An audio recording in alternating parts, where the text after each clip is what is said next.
Nationals fans, this is what you have been waiting for. There is a second base controversy as of right now. Who's going to be your starting second baseman? Will it be Trey Lipscomb? Will it be Luis Garcia? Or even Nasim Nunez? I think you'll be surprised. You are Locked On Nationals, your daily Washington Nationals podcast. Part of the Locked On Podcast Network, your team every day.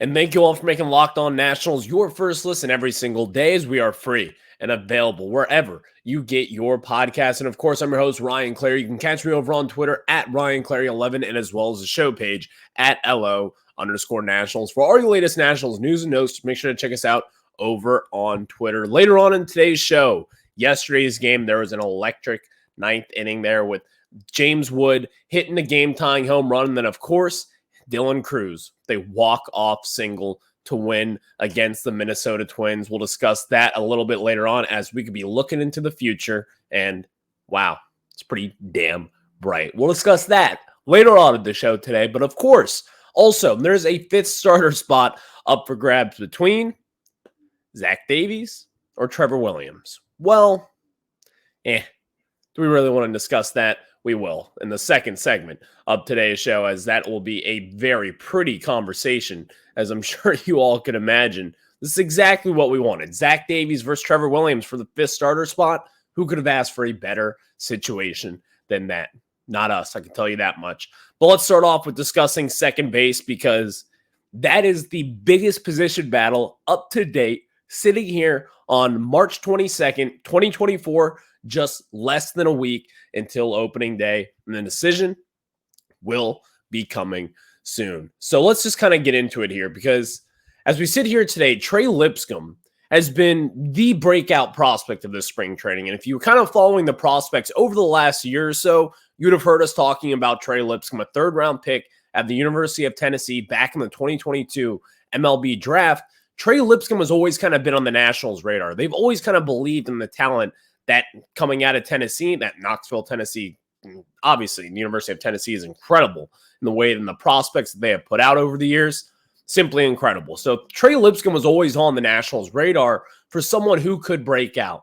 He was over at third base at Tennessee, but they also knew that he could play second base, he could play shortstop, and even could play first base. And obviously, the Nationals, they have tried him everywhere in the corner outfields, both corner outfield spots. And I'm sure at some point he could probably play center field, because what can't this kid do at this point? But if Trey Lipscomb were to make the major league roster, someone that you would have expected just a handful of weeks ago to make the major league roster will not be there. Obviously, the options over at second base are pretty limited. Carter Kieboom was sent down was DFA'd a few weeks ago and then reassigned to AAA once he cleared waivers. That cleared one spot up for it. Trey Lipscomb still up in the majors at this moment, but still, you understand the point. What is going to happen? Because something will have to happen. You can't carry both Luis Garcia, Nasim Nunez, and Trey Lipscomb all on the same roster at this moment in time. Even Nick Senzel is also in this equation for someone who may potentially lose a spot because of the way that Trey Lipscomb has played this year. But David Martinez, before we kind of jump into that, he made this clear. Trey Lipscomb, if he were to make the opening day roster, it's not going to be to come off the bench. He's going to have to play every single day. So you're going to have to be comfortable with either Nick Senzel, Nasim Nunez, or Luis Garcia coming off the bench. At this moment, am I willing to say that Trey Lipscomb should be on the opening day roster? Absolutely. Trey Lipscomb should be on this opening day roster. He should be your starting second baseman on opening day. I think this spring training, and again, the results, he obviously hit the baseball well, played solid defensively, and I think the defense part of this kind of means a little bit more to me. And I think this is kind of the way that the Nationals might be thinking going into this competition, kind of mulling over their options over the next few days here. Trey Lipscomb and what he will provide over at second compared to what a Luis Garcia would provide defensively over at second, it's night and day. There is a clear difference defensively considering Trey Lipscomb won a Gold Glove over at third base last year. Now, it's not the easiest transition, but you've seen in games when he's played there, it's been a pretty easy transition. For Luis Garcia, this is what? Year 4, year 5 going into the major leagues, in which, come on, we kind of understand that Luis Garcia at some point over the last few years, if it was going to click, it would have clicked. It has not yet at one point defensively by any stretch of the imagination. You can't go into the season and say, we're set at second base with Luis Garcia there defensively. Now, you could make the argument that his bat could turn it around. He does have some metrics in his favor, like expected batting average or whatever it is. Luis Garcia, offensively, it's a little bit of a different story, but still, he leaves a lot on the table here. So now with this, I do think Trey Lipscomb, again, should be on the opening day roster and should be the starting second baseman. And I'm going to stick with that. I do think the Nationals have Trey Lipscomb up and starting at second base. That's just what feels like the momentum is going towards at this point, and it's rightfully so. This is something that he has earned. I believe that if you were to have a true competition, if the Nationals were really looking at this from a position battle standpoint of someone who's going to make the roster versus not make the roster and go back down to the minors, then you could probably make an argument for James Wood. You could definitely make an argument for Trey Lipscomb. One of those guys are going to have to make the opening day roster. One of them will have to at this point, just with the way that they have been playing. And by the way, two good friends who have been working out with hitting coaches in the local area kind of bodes well for what the future could be. But I think it's going to be Trey Lipscomb. And you may be asking, what's going to be the corresponding move? Are the Nationals going to cut ties with the Rule 5 MLB draft pick, Nasim Nunez? Because for those who aren't aware, you have to have Nasim Nunez in your Rule 5 draft pick on the Major League roster for the entirety of the season, all 162 games, barring any injuries. If you were to cut ties with them, you can't just place him down at AAA. He goes back to the Miami Marlins. That would not be really of value to this team. Someone look at it and say, well, that's kind of a waste of a draft pick. And you know what? It might be. But at the end of the day, Nasim Nunez, great defensively. Someone that you can really account for defensively if that's what you're going to look for. But at the plate, someone who's never been above AA, someone who has not hit at any of those levels, not for power, not necessarily for average. Now, he does steal 40-plus bags a season when he gets on base consistently enough. That's pretty positive. But I still think Trey Lipscomb outweighs all of those things. Just because Nasim Nunez was your Rule 5 draft pick doesn't mean he's going to make this roster. Because, in fact, I think he might be the odd man out. But also, there's another conversation to be had here. Nick Senzel could be out of the fold, but I don't think the Nationals do that. I don't think it's necessarily smart. You need a natural third baseman, and Trey Lipscomb could obviously play third base. That would be ideal. But you're still not going for kind of that big home run hit. I think the big home run hit that we might be seeing here over the next few days, I would not be surprised whatsoever to see Luis Garcia involved in trade discussions. I would not be. Just because the language that has come out of spring training, the way that Davey Martinez has kind of, called him out in the media a little bit for over the last handful of weeks for bad decisions like getting cut off over at first base, all the different things that he has done, like back-to-back errors on defensive plays, not setting his feet, simple things like that they have been praising to him over the last few years. I would not be surprised to see Luis Garcia no longer be a National when it comes to opening day. I'm not saying this guy is going to be some trade bait. I'm not saying he's going to be traded. I'm not saying he's going to be DFA'd. Because at this point, Luis Garcia, he's got no more options. Nationals, they're going to have to make a decision on him.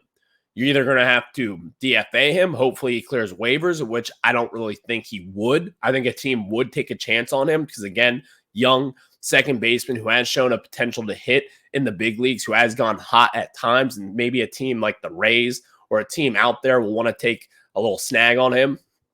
Teams could do that. But I would not be shocked at all to sit here in a week from now and say, Luis Garcia is no longer a National. It's because you traded him. You may be asking, what would you get in return? I don't know. I don't know what you would get in return. Luis Garcia, because again, you still view him as a young guy. He's still in his young 20s, 23, 24 years old. he still has some promise. Like if you're going into the season believing that Luis Garcia is going to be your starting second baseman for the next 4 years, I don't believe that, but it's your fandom. You do what you want.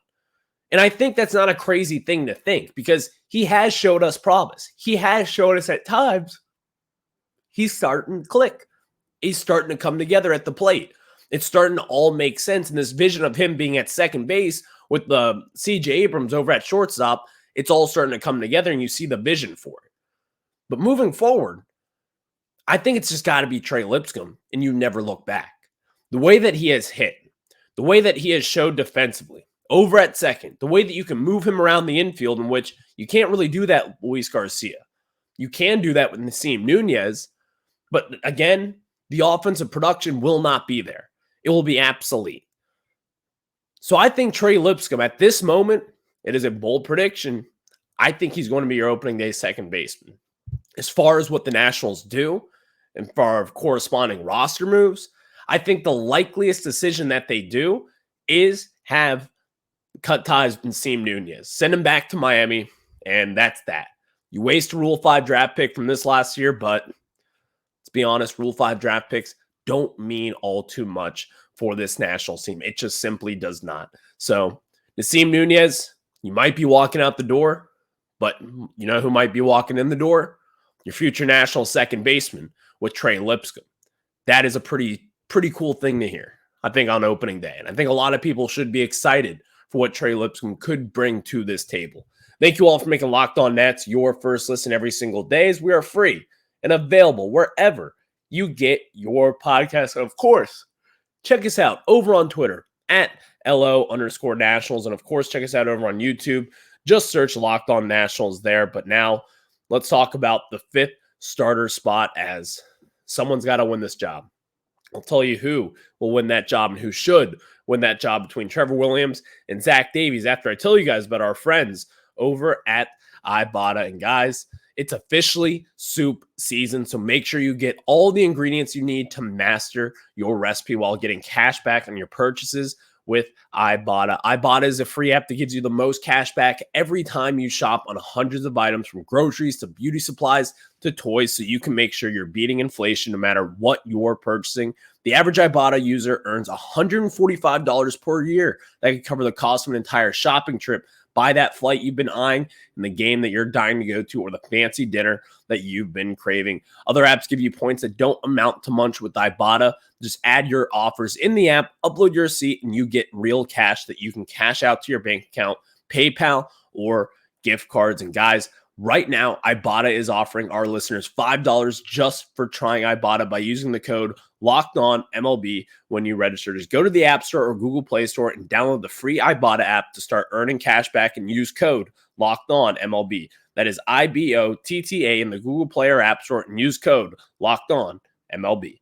Now, let me tell you guys about our great friends over at FanDuel. And guys, say goodbye to busted brackets, because FanDuel lets you bet on every game of the tourney. Whether you're betting on a big upset or a one seed, it's time to go dancing on America's #1 sportsbook. Right now, new customers get $200 in bonus bets if your first $5 bet wins. That's $200 to use on point spreads, money lines. You can pick who's going to win it all. I have Auburn winning it all with our friends over at FanDuel. I'm getting plus money on that right now.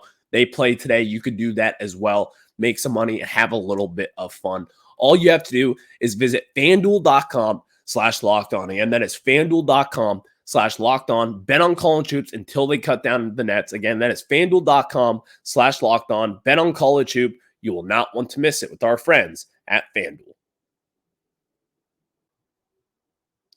Going forward, there is a fifth starter competition, and one that we are way too excited about here on Locked On Nationals. You have Trevor Williams versus Zach Davies. Our friend Bobby Blanco, you can catch him over on Twitter at Bobby_Blanco, posted this yesterday saying, who's going to win the fifth starter spot, Trevor Williams or Zach Davies?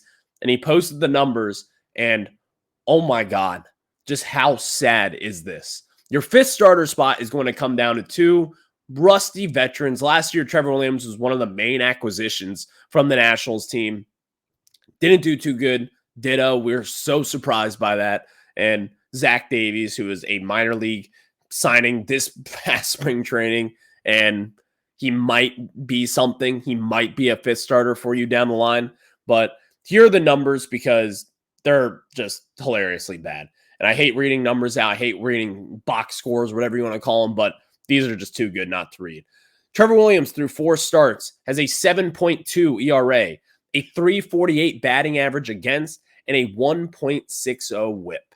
Zach Davies, through 4 starts, has a 9.0 ERA, batting .333 against him as well, and a 1.929 whip. Oh my God. This is tough. So here's the thing. Josiah Gray is your 1. Mackenzie Gore presumably as your 2. Patrick Corbin as your 3. Jake Irvin as your 4. Then you have Zach Davies and Trevor Williams. And then down the line, you're going to have Cade Cavalli to supplant one of those guys at some point in time. I would probably just give it to Zach Davies. And this is not me just saying, Trevor Williams stinks.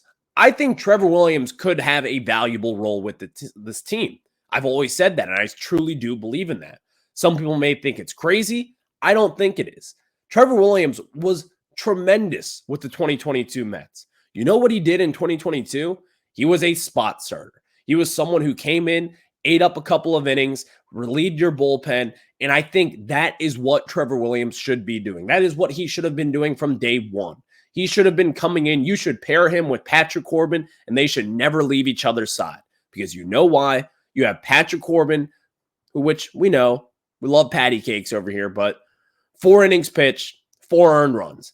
That's what you're going to get from Patrick Corbin. He's going to go 5 innings. Sure, 5 innings, 4 earned runs. You're going to have a couple innings to eat there, and typically those games get a little bit out of hand. Have Trevor Williams come in, save the bullpen a little bit, and also, with this said, last year a big trend with the Nationals, with especially Josiah Gray and Mackenzie Gore, is they would be throwing way too many pitches early on. You'd see Mackenzie Gore, like he was the other day, getting up there in the 90s with his pitch count in the 5th inning. You saw that routinely this last year. You saw that routinely with Josiah Gray, even this spring training, and as well as last year. If you have Trevor Williams coming out of the bullpen to eat up 2 innings, that's valuable to this team. That saves you a Hunter Harvey. That saves you a Kyle Finnegan, and hopefully can propel you to a win. Because I think, again, Trevor Williams in that role will be a kind of a utility type of pitcher. So he can come in, make a spot start, and do relatively well. Because if you were to have Trevor Williams kind of as that quote-unquote 6 starter type, he would be of value to this team. He would be someone that you can kind of rely on going forward.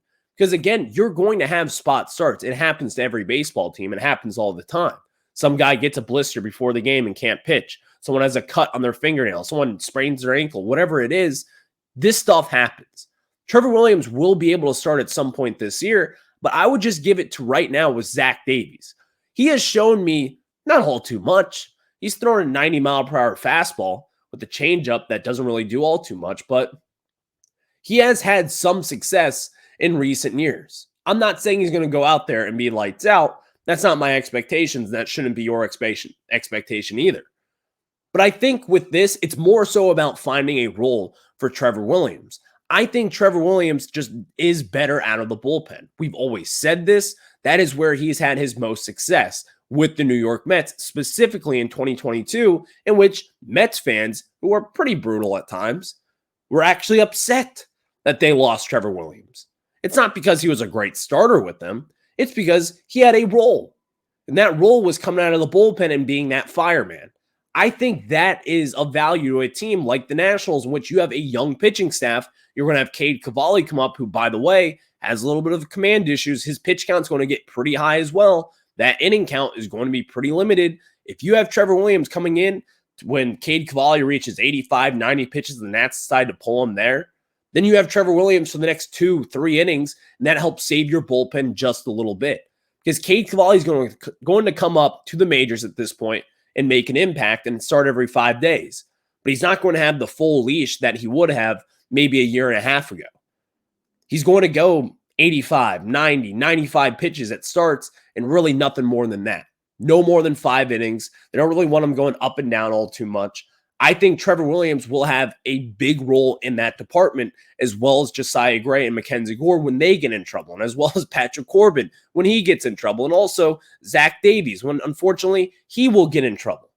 And then eventually down the road, Jackson Rutledge will come up when he's in trouble. Trevor Williams will come in and save the day, or at least attempt to. That does bring value to this team. And also, more importantly, it brings value to a team, for a postseason team at the deadline, who needs an innings eater. That is something in which the Nationals could potentially shop Trevor Williams, move on from him. Of course, he's a free agent after this year, but still, that could bring value to this baseball team. I would be all up for it. Zach Davies, give him the fifth starter spot, not necessarily because he's earned it, but I think it's the fact that you can find a better, more valuable role for Trevor Williams down the line. And unfortunately, the fifth starter spot is just going to be up for grabs until you have Jackson Rutledge and Cade Cavalli cracking the rotation eventually here, maybe here early on in spring or midsummer. We'll see what the Nationals decide to do then and there. Thank you all for making Locked On Nats your first listen every single day. If you're a everydayer, you know we love Dylan Cruz. You know we love James Wood. Well, you're in luck because yesterday's ninth inning was for you.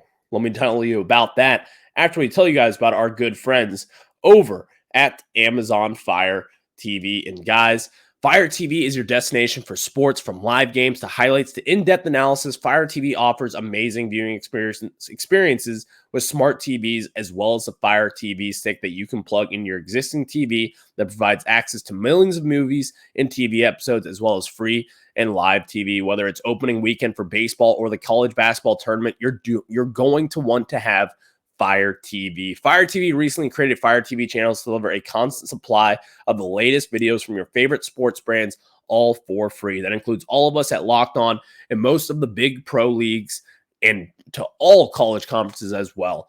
Fire TV channels lets you dive into all the game analysis, highlights, and more to keep up to date on all the latest in the world of sports, March Madness, NBA, MLB, and lots more. Not to mention great news, entertainment, gaming, travel, cooking videos as well. Check out Fire TV channels on Fire TV and Alexa devices. If you haven't checked out Fire TV channels, you should. Trust me on this. To learn more, visit www.amazon.com/lockedonfiretv.